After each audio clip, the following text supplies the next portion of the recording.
Welcome to the Pastor Professor podcast. We are back. I think are you still muted, Doug? Yep. See, we're out of practice. Yep. That's it. I thought it was all going to be smooth. The last two shows, we kind of jumped in live unexpectedly, and we're like, I found out there was a second timer hidden behind the other timer. And so, Doug, you ruined it. I thought we were going to have a perfect man, I know. You saw me go. So that's just the face I make when I'm excited. Yeah, well, it's been 3 weeks or so. It's been 3 weeks or so since we've been live. A lot has happened that we are going to kind of use this as tornadoes. Yeah, we're going to talk Craziness. about that. We're going to talk about. We're just going to use this kind of a catch-up show. So if you're following us, let us know where you're watching from or listening from. Hopefully, you're not going to get in trouble at work. We decided to go live earlier. We're more and more realizing that 8 o'clock is harder for us. Well, at least it is for me. Yes. It's still early where Doug's at, but 8 o'clock's hard. So yeah, we'll figure it out. We'll figure out the kind of the sweet spot. But today is just kind of a way for Doug and I to catch up. We have not spoken much in the last couple of weeks because of all this. We kind of just shared text messages and are we going to do the show this week? No, we can't. We're going still traveling. Blah blah blah. So we're going to kind of use this as a catch up and kind of touching base and see where we're both at and. Maybe share some struggles or challenges that we're dealing with, some good things too. So welcome, Doug. Well, thank you. It's good to be back. It's good to see your face. Good that you're healthy. Oh, my hair? Yes. Your hair is coming back in very nicely. Shaved. I haven't either. All my scruffs down here. They say I have a face for radio, so maybe we should. We'll see. Well, we make it work. Yeah. So what have you been up to? You had a little bit of traveling. You went on a little bit of a vacation, correct? Yes. Part vacation, part ministry.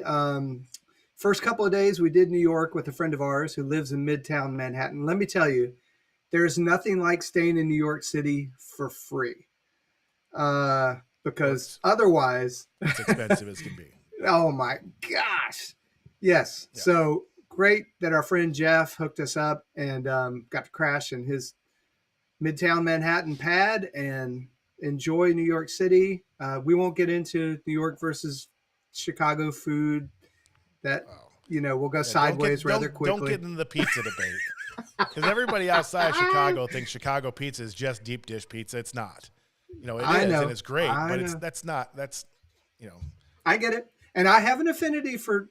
They're two different things. You can't really make a comparison. It is apples and oranges. So I love it. But we just, Monica's originally from New York, of course. And so it's a city we just love to go back and visit. And we did some new stuff. We biked through Central Park. Nice. It was fun. We were with a 27-year-old. So his energy level was a little different. Way bigger than ours, but at the end of it, he's like, "Hey, you want to do this elevated pedestrian walkway?" We're like, "Nope, we're done." I hear. But we had a good time. we had a good time. Then we made our way down to Virginia, saw some friends. We have a friend. I'll just go ahead and throw this out there so people can agree with us in prayer. Her name is April, and her husband Scott are dear friends of ours. She, a couple of years ago, fought metastatic breast cancer, had a double mastectomy, came through that, recovered, was doing really well. And then this year, the cancer metastasized in her blood and formed a tumor on the back of her cerebellum. We just happened to land and be with them the day before her surgery. So she went in, had the tumor removed. Everything went great. Then they went in a couple days later and did a gamma knife operation to get rid of anything else that was there. So she's in recovery, but people lift her up. So it was great to see her, my best friend, who's a worship leader in the same city in Richmond, Virginia. Tony, got to hang out with him, do a breakfast, catch up. And how far is that from where your hometown? About 4 hours, not too far. So we picked up a rental car. Home? Oh yeah. Okay. Yeah. Went home, saw the family, spent some time with our spiritual dad, Rick Sizemore. He has just released a new book. Yes. Hold on. Wait for it. Oh, good. Right here. Yeah. Called Unleashed. And this deals with misinterpretation of scriptures in relationship to women in ministry and women in the home. A lot of people come down on Christianity and the Bible and they say, oh, it's sexist, or it puts women in a second-class citizen. He dispels all those myths and misinterpretations in this book. So I highly recommend it for you ladies, especially, but also for men who may have been raised in a culture where you think that's cool and it's not. Yeah, so it's the last session we had together with Annetta and Monica and you, we talked about that. That was the topic. I have not reached. I was going to try to, because we kind of did this last minute. We've been doing it at 4:00. I was going to get the picture. I will put the link to the book in the description on YouTube and Facebook afterwards. But if I was able to and quick enough, which is another story, I would be able to do it right now. But I'm not. Right. It's all good. So have you talked to him yet about coming on the show then? Yes. Yeah. He's open to it. We're just navigating schedules right now, but because he teaches on Wednesday nights. So I'm trying to find an open. Yeah. We can record something too, or we can record something else. We can go live another day that'd be awesome. Yeah. I would love to have him and talking about some stuff. He likes to refer to himself as a good old country boy, but he's one of the smartest guys I know.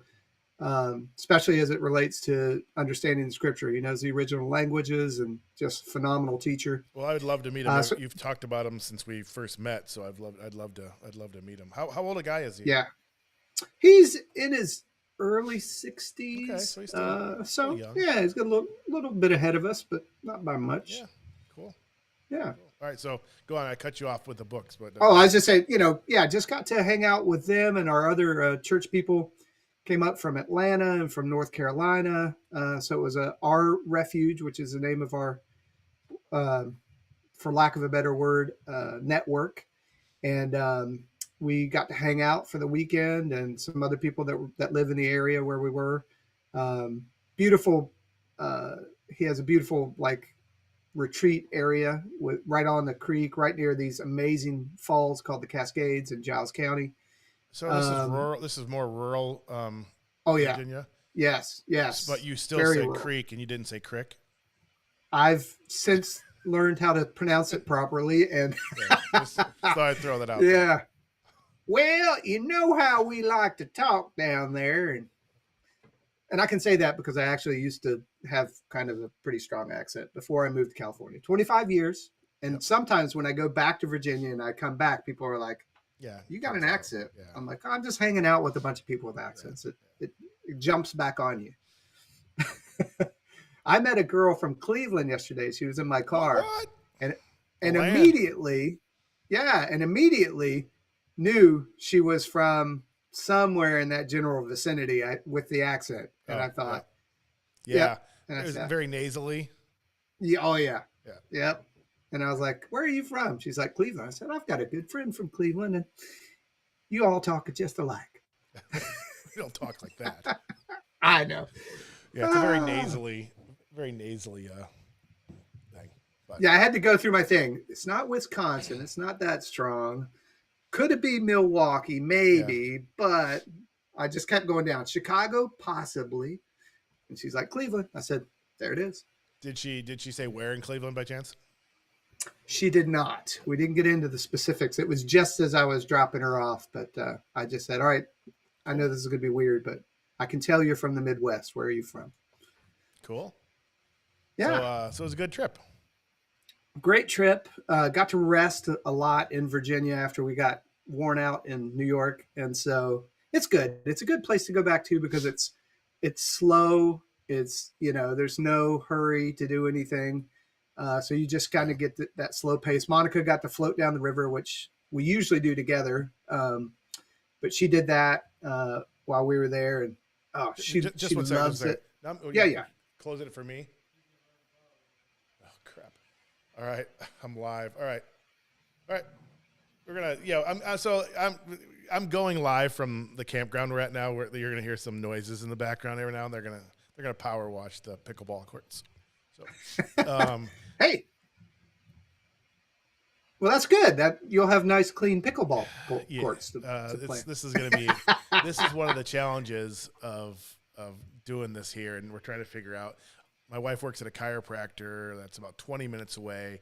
They have space there, so we may end up going there. Just it's not as flexible for me because I have to get there, and I like having the stuff out. Yeah. But anyway, so sorry to cut you off. But you might hear some power Good. washing. Oh, good. There's not a lot of kids around right now, so. But you never know what's going to happen here at Starlight. So anyway, all right. That's right. Absolutely, we'll take it. It's part of the mystery of our show. Yes, you never know what's going to happen.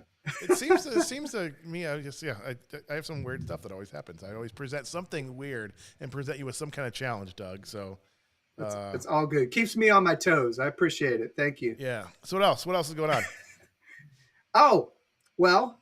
I got back. I started getting back to work, doing some ministry. Actually, I'll be in Dallas next week speaking. You're saying about that. So you have a speaking gig, and what? Tell me about that. So last year, some friends of mine who used to be at our church here in LA moved to Dallas, Fort Worth area. I better say that because when they say Dallas and you don't live in Dallas, they get really offended. I hear you. So they're Arlington-ish, and so. He invited me to come speak at a men's retreat last year, and he'd been threatening to do it for a while, and I did, and it went really well. So well, I got invited back. Wow. So that's awesome. I'm headed back down to do it again, and going to see hopefully my brother who lives down that way. Sorry, I'm matching my watch band directly to our. Yeah, there you go. Right. Beautiful. I need to get a watch band like that. My brother, who lives a little bit east of Texas, I'm hoping to be able to see him and a couple friends that have moved to the Dallas-Fort Worth area.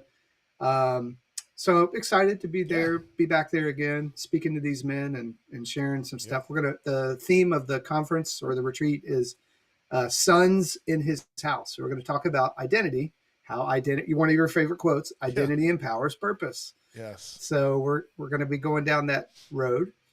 But so since I've been back, I've just been trying to get back in the groove of things. When you're gone for like almost 2 weeks, you come back. The great thing is you get to sleep in your own bed, most comfortable, reunion as far as that's concerned. But then it's like getting back in the grind again. So work and house projects and all that kind of stuff. Yeah. So I went out driving and I got to share this experience that happened just the other night. Yeah. I got in super late. I was telling you, I got in super late from driving. I was chasing a bonus, and I would have hit my bonus a little bit earlier, but my very last ride that I needed for my bonus, I picked somebody up, was literally just driving them a couple blocks away. And I was like, good, I'm done. I can go home, get in my bed, get some sleep. We get to the next intersection after I pick this person up, and cars are stopped in front of us. And I'm like, oh, was there an accident? Do I need to turn around and go the other direction? Then the next thing I know, everybody starts parking around me and getting out of their car. And I'm like, what is going on? Then I hear the infamous sound, tires screeching in the intersection.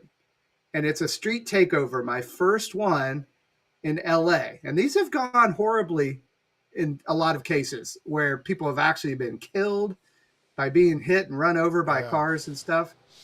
So, I'm sitting there going, okay, the car behind me parked, the car beside me parked, the car in front of me parked. They've all gotten out of their vehicles and they're up there filming for their Instagrams or whatever they're doing with their, phones. And I'm like, how long are we going to be stuck here? So I call 911 and I say, hey, here's a street takeover at this intersection we're at. And she's like, yep, we've gotten several calls. We're on it. I'm like, good. Maybe 10, 15 minutes, cops show up. They break this whole thing up. Next thing that starts happening is kids start shooting off fireworks, the illegal kind. Yes. Right. So not only is there smoke going up from the cars that are consistently doing the donuts in the intersection, they're starting to shoot off Roman candles and all kinds of crazy loud stuff. 45 minutes later, the police finally show up with a helicopter first, got some video footage of it. And then finally they come in and everybody scatters. But so that set me back about an hour.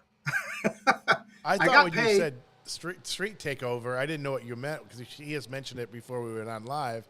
I thought you meant like a flash mob, like something. It's like,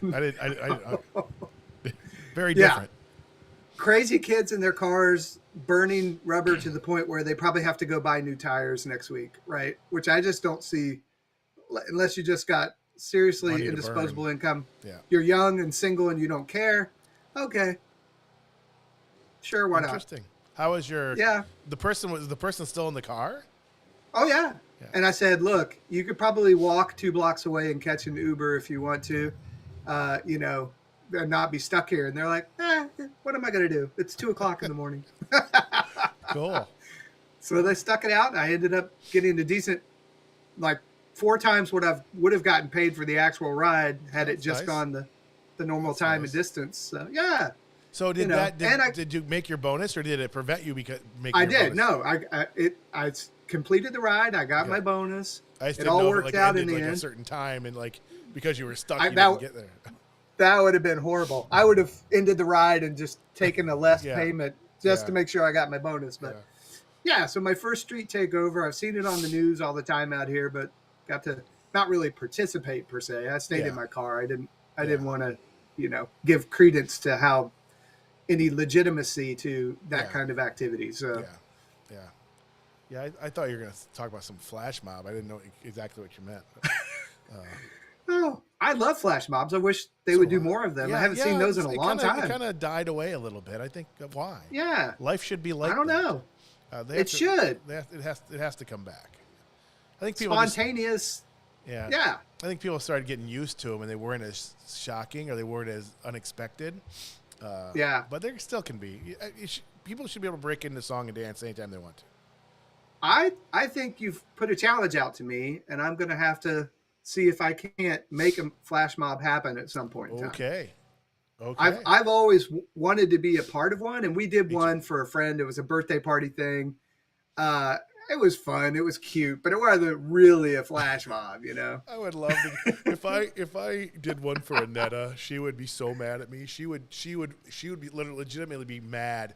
Like I think I told you I got a guitar recently, and I'm starting to learn how to play. Right. She hates going back to when she was younger in junior high and high school, people sending her mixtapes and songs, and anytime there's a movie where somebody's serenading somebody, she thinks it's the worst thing in the world. So I'll say anything, baby. Yeah, I know, exactly. And so I'm I'll have my guitar and I'll wait for her to turn around, so I'll start strumming and I'll just start singing her name, and she seethes. So I think we should, when we come to see you guys next, wherever that is, when out there or something, we'll have to work on something. Without her. See what you're doing. I'm putting it out there now. Yes. She doesn't watch the show anyhow. I tell her, it's we got deep in some things, honey. There's some stuff that you don't know, the stuff I haven't told you or shared with you. She's like, yeah, okay. I'm busy. Glad you guys had fun. Yeah. Nope. We should probably orchestrate this. She wants her and Monica to do an episode, just her two of them. Oh. Yeah. Okay. I could see that. Yeah, definitely. We'll take some time off. We'll let them take it over. Yeah. We should have done it in the last couple of weeks. Well, I guess Monica was with you traveling, but now we need nicknames. The massage therapist and the organizer or something. I don't know. That's kind of It doesn't flow quite as well as pastor and professor. We'll come to. We'll figure it out. That'd be fun, Yeah. though. It'd be fun to watch. Yeah. I would watch their show as opposed to. Oh, yeah. I hit something on my keyboard. I don't know what happened, but. So what else? What else would you update me on? Trying to set up some more travel time to head some different places. I'm going back to Virginia in August to do a wedding, officiate a wedding. 2 kids of mine that were in my private Christian school when I was teaching Bible and a couple other classes are getting hitched, and so they wanted me to come do their wedding, which I thought was awesome. Yeah. So back that way, hopefully Nashville in September, and then we have already confirmed Hawaii in the end of September, October. Nice. Some friends who own a coffee farm on the Big Island, and that so we're going to go hang out there for a little bit and actually pick coffee. It's during harvest season, so it's like, you know, if they need more help, Annette and I are available to go. All right, absolutely. Well, we have to do Hawaii with you guys at some point. Yeah, we've never been. Even when we were in California, it's so much easier to go from when we were in California than most people go.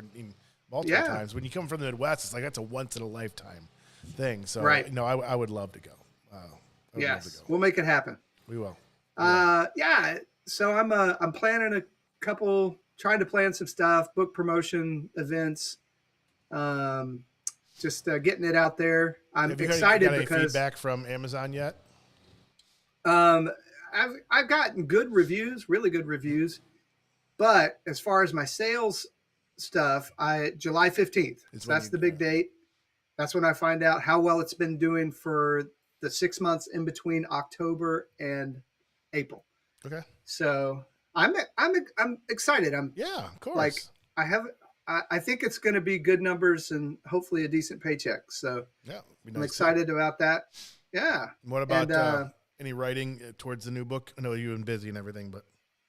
Yeah, I've knocked out a couple chapters. I'd say I'm about 60% done, and because it's everything else that's been going on, I haven't quite spent the time. I still need to do my audiobook for this first one, and I've really got to batten down the hatches and get that done. So those are my big projects right now. So I'm staying busy. Cool. How about yourself? Oh, I have a long list here. Can't really see it. These are just my quick notes I wrote down. We weren't sure how we were going to do the show, if we were going to dive back into the book or not. We figured, we'd kind of get back in the swing of things and kind of catch up because we really haven't talked much and other than just in passing. So we do have people online watching us. So if you're watching, let us know who you are, where you're calling from. It's probably our parents or somebody that we know, but still. I think my mom may be on today. Well, there you go. She said interested when I posted the link about the show. Yes. All right. So, hey, hi, Mom. Right? If you're on Facebook, just type in the comments.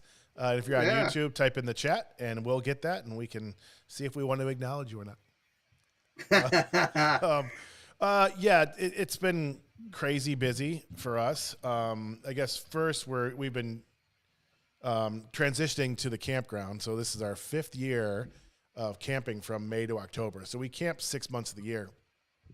And that really started randomly from our hiking and camping days out in California and finding out how much Juju loved it. And then we went to Morro Bay unexpectedly when I was supposed to be in Chicago for a speaking gig that got canceled. And I rented a Juicy camper van. There's like Purple Town and Countries that this company bought and, put a kitchen in back, and it was great. So I had a whole bunch of living social, like Groupon credit. And so I got it for free. And I literally just took Google Maps and went somewhere trying to figure out where I was going to go within like 3 hours or so of home, knowing that I'm probably coming back the next day because my wife's never camped. And, we have 2 little ones. Cubby was born too. So, but I was like, well, let's just try it. We went to Morro Bay and we stayed 7 nights. And then we went back to Morro Bay several times. I'm like, my family loves to camp.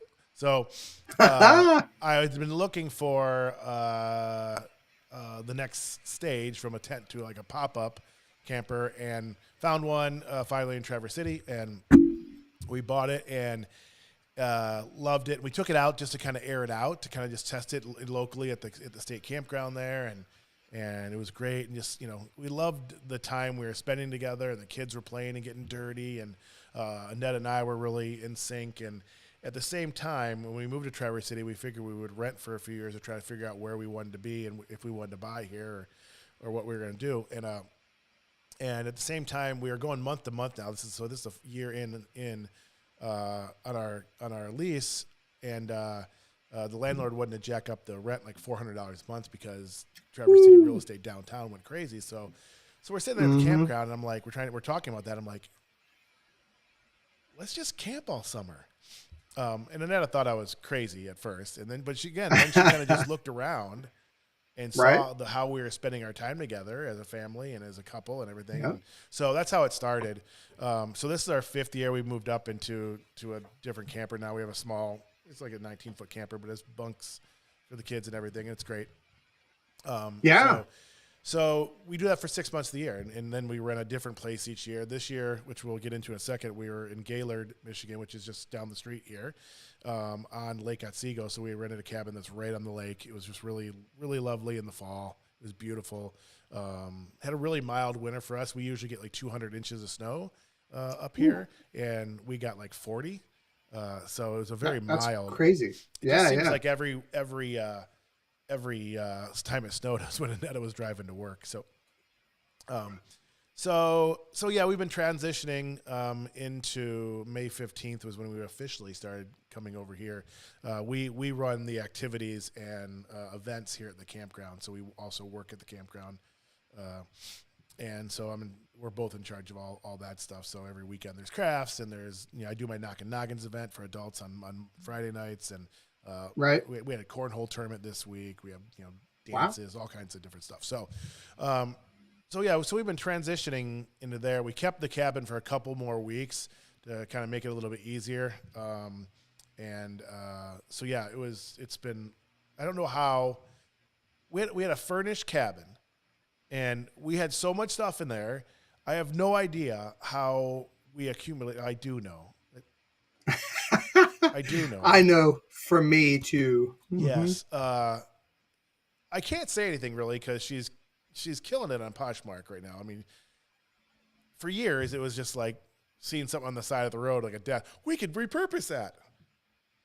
Yeah. Meanwhile, 5 storage units later, but she is like she has packages going out, multiple packages going out basically every day now. So she's doing really well. And she's making a couple grand a month, doing it. That's awesome. So I can't really complain anymore. Well, I was going to say, Monica complains about me. That's my background of accumulation of things, right? So, that's me. Yeah. So there was just a lot of stuff. We have way too many clothes, Annette kept on bringing stuff from storage for us to go through, and it just never made it back to storage. So it was a lot for both of us. And meanwhile, she's still trying to work at the Boyne Mountain, doing massages, and we have school for the kids. It was a lot, and then starting to do some stuff here. It was a lot. Yeah. And then the tornado. So I haven't heard details yet, so I'm excited to hear. That we're on the backside of that, right? Yeah. So it was crazy, and this is not an area known for that. The way this is up here, the way the lakes are and everything. It's very rare and seldom. There's no warning system up here.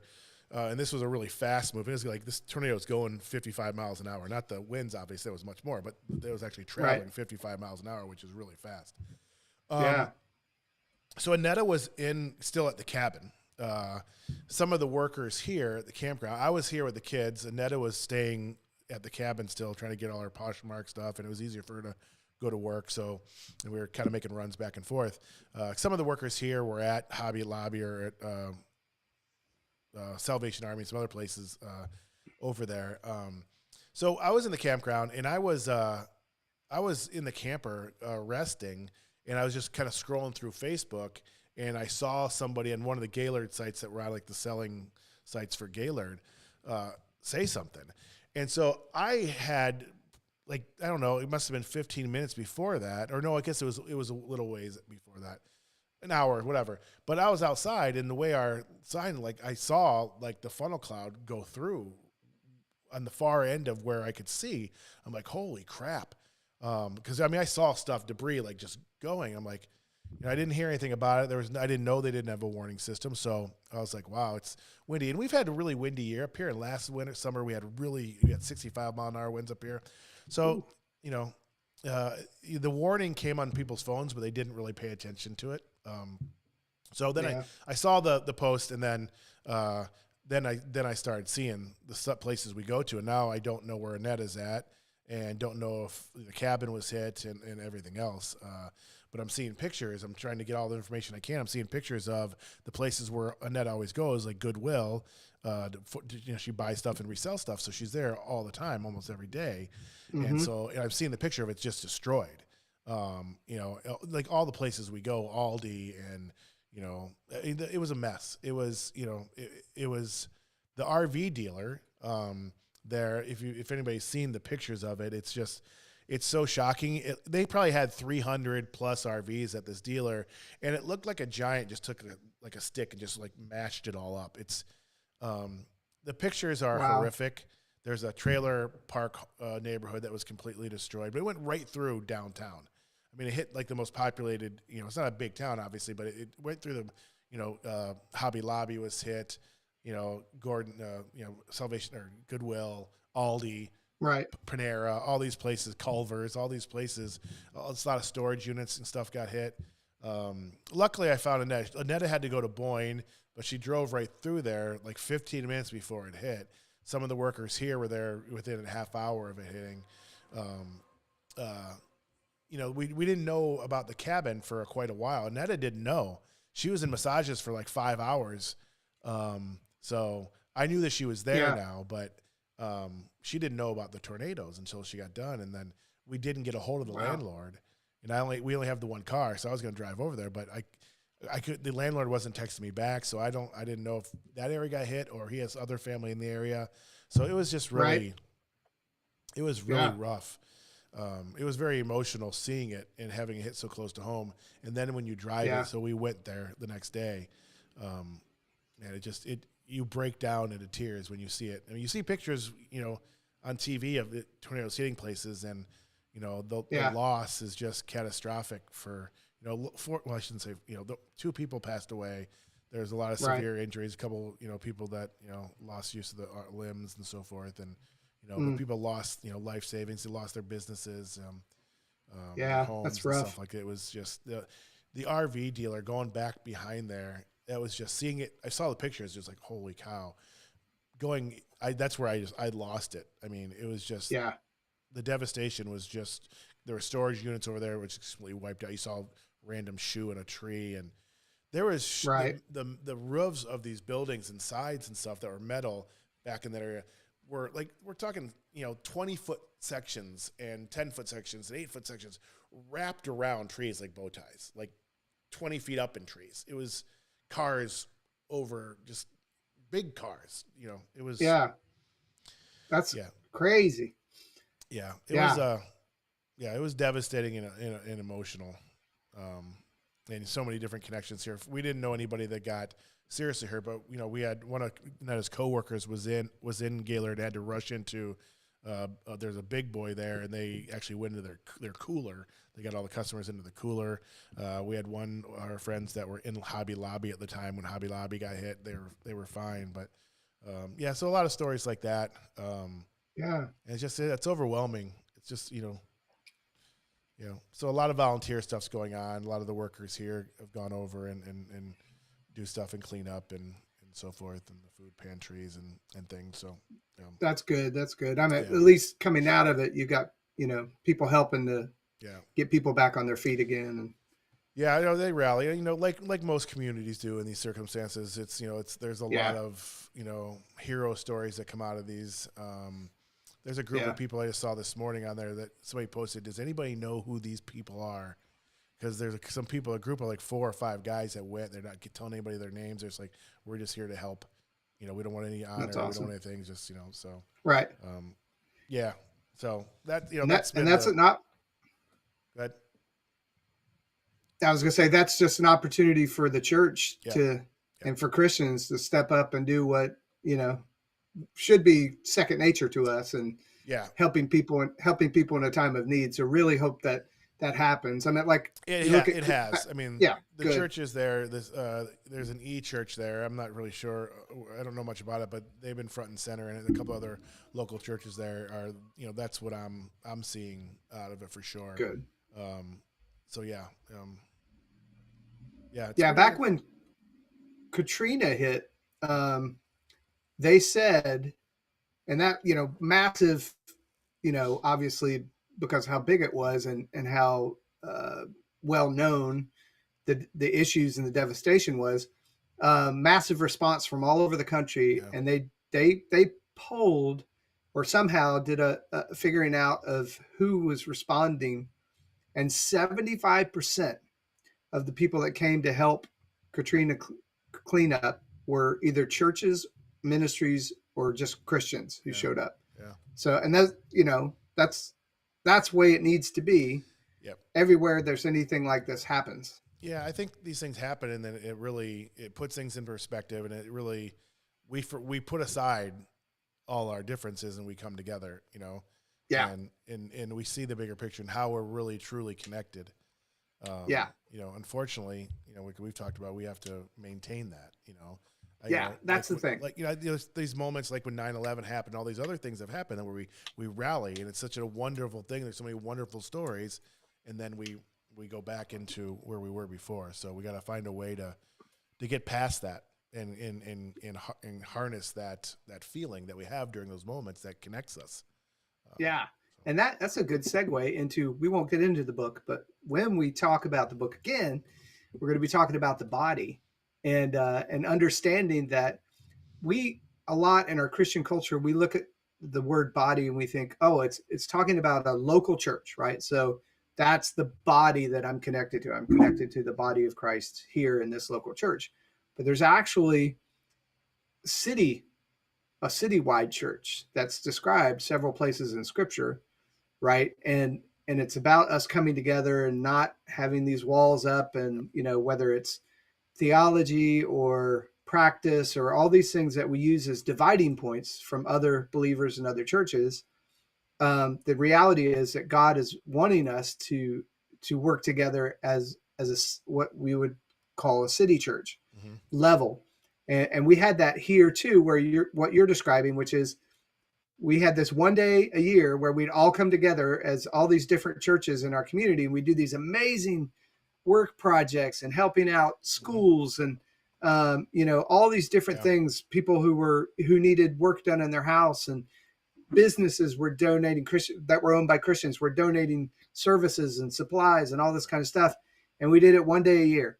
And it's like, why can't we do it 364 other days of the year? Why is it only just, it's almost seemed like it wasn't this. There was integrity behind it. There was great, motives behind it. But it almost, like, if you looked at it from the outside, you look, oh, it's a Christian photo op. Right. I actually, after the Long Beach riots last year that happened during the whole George Floyd, response, where people were protesting and rioting broke out in a few places in Long Beach, that happened. There were people destroying stuff in downtown. After that happened, I saw a video someone was taking of a girl who got out of a car, asked a repair person if she could hold his drill, and took an Instagram photo of her pretending to be helping the repair effort at this local business in Long Beach, and then got back in her car and left. And the video just captured the whole thing. And I was like, how sad, first of all, but thinking, is that the way our culture looks at us? If we're only doing these things, right, one time a year, there's no cooperation, there's no working together, ministering together.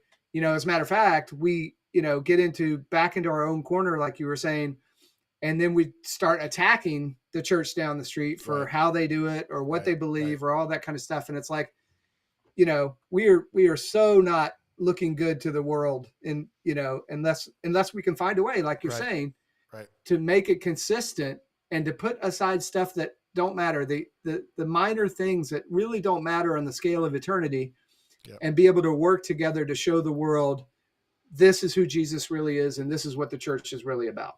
Yeah, that's Well, I'm looking forward to diving into that next week. I have a lot to ask and talk about, and I guess segueing.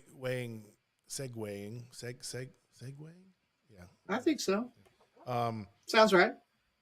So a couple of the last show we did, we had talked about doing this where we share a current struggle or challenge, and something we're looking forward to as well. But so I feel like, the last show I had just come off Elevation Nights, which was, that whole experience was just amazing. And then we met with you that Monday. There was things that just, God working and revealing things about myself, about my family, how he's working in my family. It was just an amazing moment for me. And it really felt like a step forward and a glimpse into what's next for us and what's in store for us. Mm-hmm. I think with all the transition to the campground and the tornado, and the kids started playing softball and baseball for the first time, and while we're trying to get the campground going, and we had a great opening weekend, and the Memorial Weekend at the campground was just amazing. But it's just been a lot for me because I haven't been that active. In the midst of that, and coming back here, was the night that I got here last year, and the anniversary of the heart attack. And I didn't. We had talked about it, like, kind of when the staff's like, yeah, remember we got here last year? It was very different. We talked about it, but the night before is when it really hit me. And I think you probably saw my post on Facebook, and I don't really post that much of personal stuff, but I was, I wasn't expecting it to be as hard as it was. And a year later, I'm still dealing with some things, and so much has changed. So much has changed for the good. So much has changed for the good. And I know there's so much greater coming. And I do. And again, we've talked about this before, if I didn't feel that, if I didn't fully believe that, this would be probably wouldn't be here having this conversation. It's just, there's still so much left, that I'm dealing with. And I still think there's shock involved. That I still am shocked that it happened. Just reliving moments with Cubby being there, and it was hard. It was a hard day, which I wasn't expecting.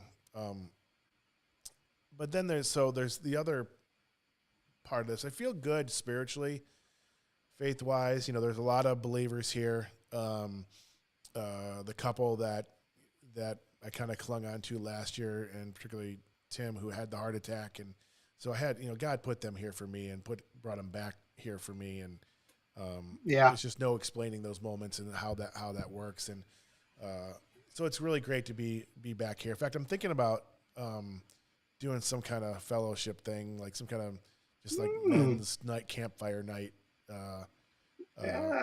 So I know there's others of us here, and maybe even invite some of the other, the guests and so forth too. But so I'm looking forward to that. But I'm feeling good about that. I feel like that I've been on pause a little bit because of everything going on.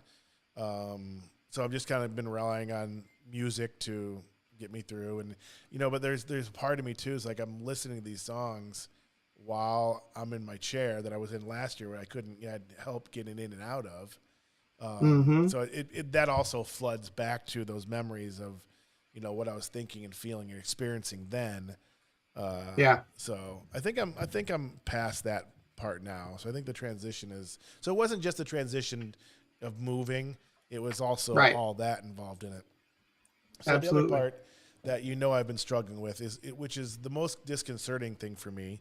And if you know me just from this or my sports bias stuff or whatever, you wouldn't know this.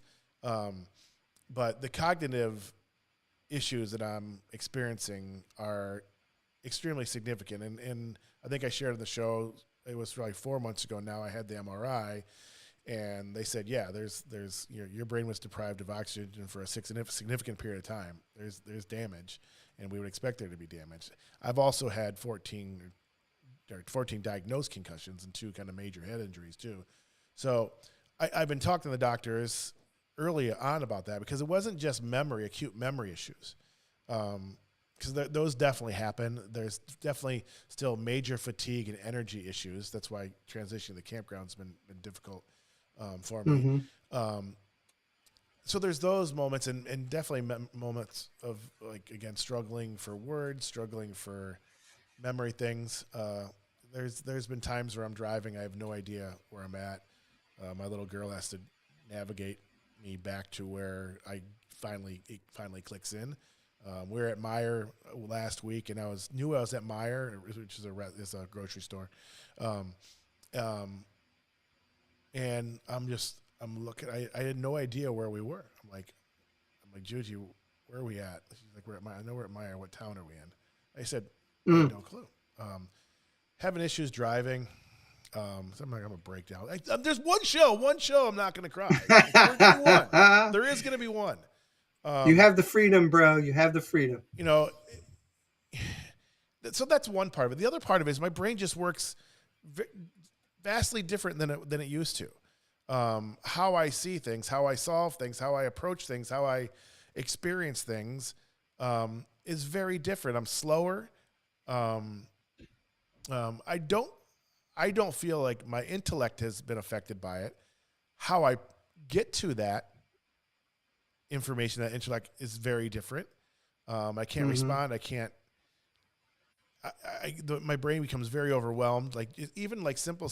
My kids are in 5th and 2nd grade, and I go to help them with their schoolwork. And I'm a teacher by trade. I taught math. It overwhelms me to. I can't even explain it, because it's just so amazing to me that I can't keep thoughts. I can do this show, I can do certain things because it's like a one-track thing, and I'm going off of feelings and whatever, but I have to think and make decisions, and it's like I really struggle making decisions and logic and so forth, and it really highlights with the school stuff. And then Saturday night, we had a long day of activities, and we have a movie night on Saturday night under the stars, and I sat there and wanted to cry. It's really busy. I'm setting up the movie. Anetta's in with a concession stand in here in the barn, and a couple 10-year-olds helped out. I got down, and it was taking orders and stuff, and I couldn't.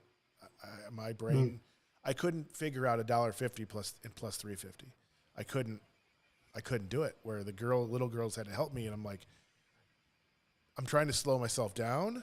I'm trying to there's 30 people in line, and parents and kids that are, seeing me struggle. I'm like, yeah. It was like I got past, and I didn't break down until they were done, and then Annetta just put her arm around me, and I was like, I can't. So this happens, and then so I talked to the doctors about this. 6 months into the heart attack, I told them there's something going on. There's differences, and he said, well, this happens sometimes with heart attacks, and we'll see. Let's check back in 6 months, and we'll see. So I did, and that's when we did the first round of cognitive testing virtually, and they said, yeah, there's things there's issues that we need to go look at, right? So I finally get the MRI, which was probably 2 months after that, and that was 4 months ago, and then. So I was told that I was going to be they're going to do a full battery of cognitive testing, and I didn't get the call to schedule that. And I've called many times. My doctor's office has called many times. The referral, all the paper went out on February 17th. And so finally, after nasty letters from my doctor's office to the referral office, they call me, and again, just in like nothing, like they didn't apologize. It's taken so long or anything. It's like, which is fine. Okay, whatever. 3 months later. Meanwhile, now I'm 9 months or whatever. What year? I guess a year into this, because it happened this week. So I'm a year into this, and all these cognitive changes, and my life's been on hold, not knowing, is this permanent? Are there things I can do? And again, I work in brain fitness stuff, so I know there's certain things I can do, but it's like, it's just been on hold. It's like I feel like everything's been on hold because I can't work. I can't. I mean, I can do these things, and I'm Right. trying to find ways to generate income, and our franchise is still sitting there waiting for me to jump back in, but I can't. I can't jump back into it when I'm not ready to do it, and then screw it up. Right. So I get the call from this office, and like, oh yeah, blah, blah, blah, blah. Okay, so we can get you in September 3rd. Wow. This is the day, I guess the Monday after this movie incident, and I'm just like, it took you 3 months. It took me 3 months to even talk to you, and now you're telling me I can't get into September till September 3rd, and that meeting, that appointment is just going to be a simple memory test, which I'm telling you, that's not, there's.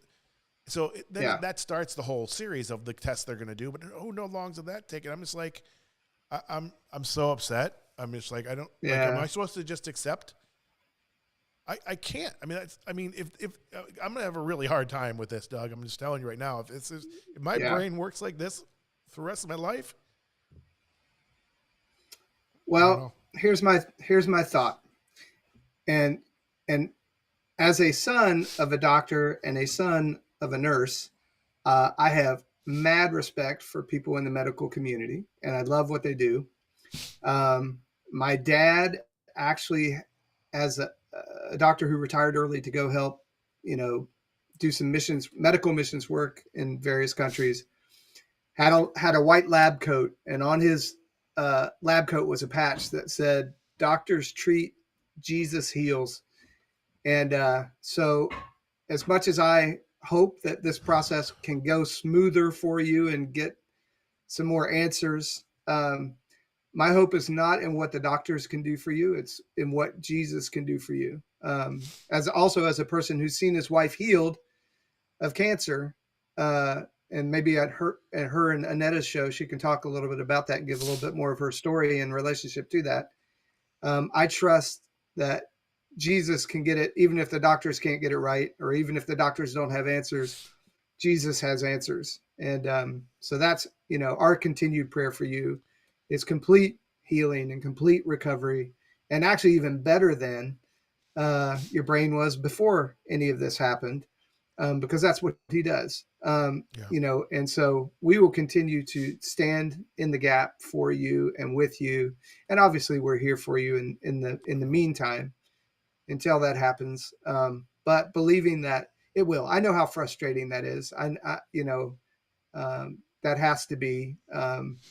I had a medical procedure we talked about, I think, a couple of weeks back, and I had to go back in and have it done again. And I know how frustrating that was on my end of like, really, I got to go through that process twice. So I get the bureaucracy of it. It's my dad, when he retired from being a surgeon, his partners told him they were younger than he was, not considerably younger, but young enough, that they were going to be practicing for quite a while.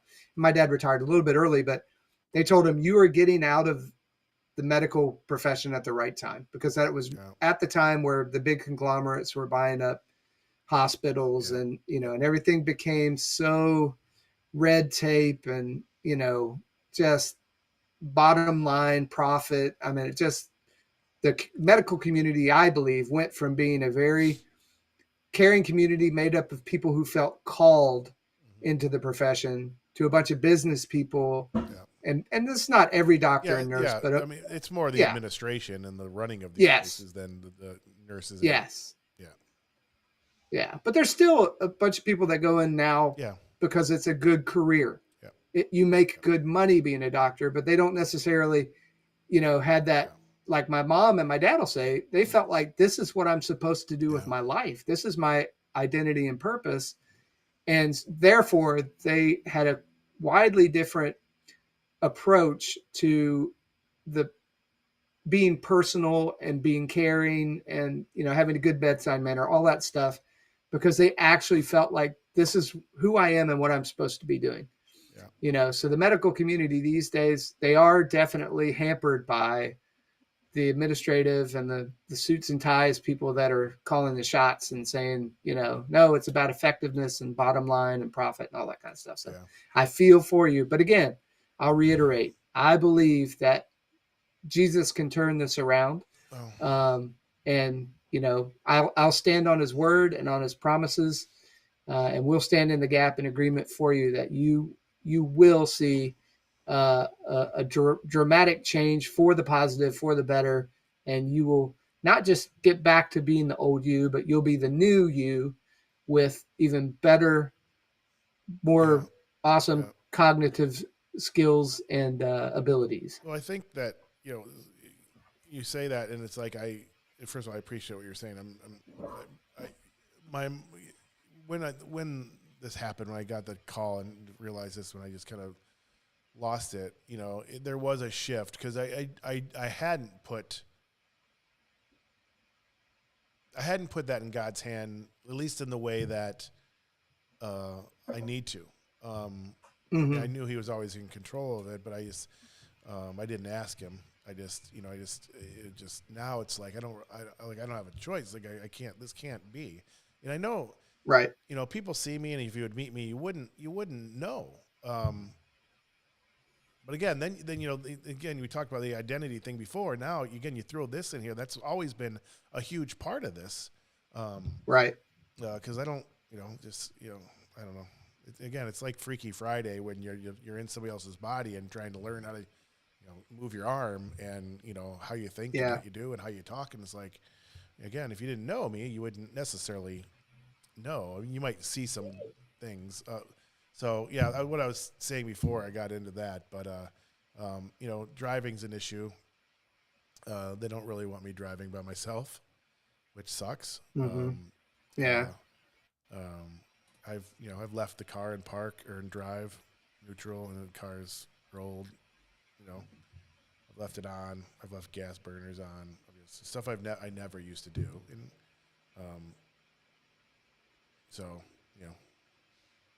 Well, we're believing for the good report, no matter how long it takes to get there, and hopefully sooner rather than later. Yeah, so. And I know that you got to go because Doug has a thing. Hey, we're gonna keep a show to an hour. First time ever. Well, yeah, you didn't not cry, but we did keep the show to an hour. That's a win. Yeah, right. I did. Yeah, it's a win. Right. I'll take it as a win. It's a win. It's just great being back and continuing again because one of the reasons for this show, as I've said before, is to for me to work on these things and talk them out and have you help me. Yeah. And I know you're here outside the show too, and I rely on that too. But there's something about, like we said that first episode, about doing this live and the vulnerability in that, and the accountability in that helps me heal, and it helps me put things in perspective and find whatever I need to find in the situation. So, I trust that God will continue to speak to you. He has been, whether it's when we get together as a couple, or you and I are talking one-on-one, or we're doing the show. There's always something that God kind of gives you the aha moment, and I trust that He'll continue to do that. Yeah, absolutely. One quick thing, just to my parents are moving back to Ohio after 30 years. My dad's health isn't great right now, so just lift him up in prayers. Absolutely. Trying to figure some things out, but So. What's his first name? Perry. Perry Pine. We will be lifting up Perry. Yeah, and Absolutely. Sandy, my mom, because she's it's a lot for the move. It was overwhelming for her. Is overwhelming for her, and then my dad's health. It's a lot. So we need to get them back to Cleveland. My brothers are there, and Cleveland clinics and stuff are there, so they'll be in a better doctor situation. They've been the same doctors for a long time, and change. But So we'll do it. All right, bud. We'll be back next week. We'll dive back into the book. We'll dive into the body. From Doug's book. And I will put the link to your friend's book. What's his first name? Sizemore. Rick Sizemore. Rick Sizemore's book. Is it Unleashed? Yeah. I will put the link to that on Facebook and in YouTube. There it is. and I'm sure I will be having some questions on there. Doug's going to work on getting him on the show. We are also, again, one of their big things is to have guests on the show and have them share their stories and their testimony. So if you are interested, whether they're watching this live or you're seeing the reruns, we'd love to have you on to talk about your walk with God and you know, those moments in your life when you've relied on him or whatever it may be, whatever you want to share. So reach out to us, and we will see you guys next week. We're back on track. Next week. All right. Love you, Doug. Be there. Right. Love you too, bro. Bye. Peace. In my soul, in my soul, in my soul, in my soul, I deserve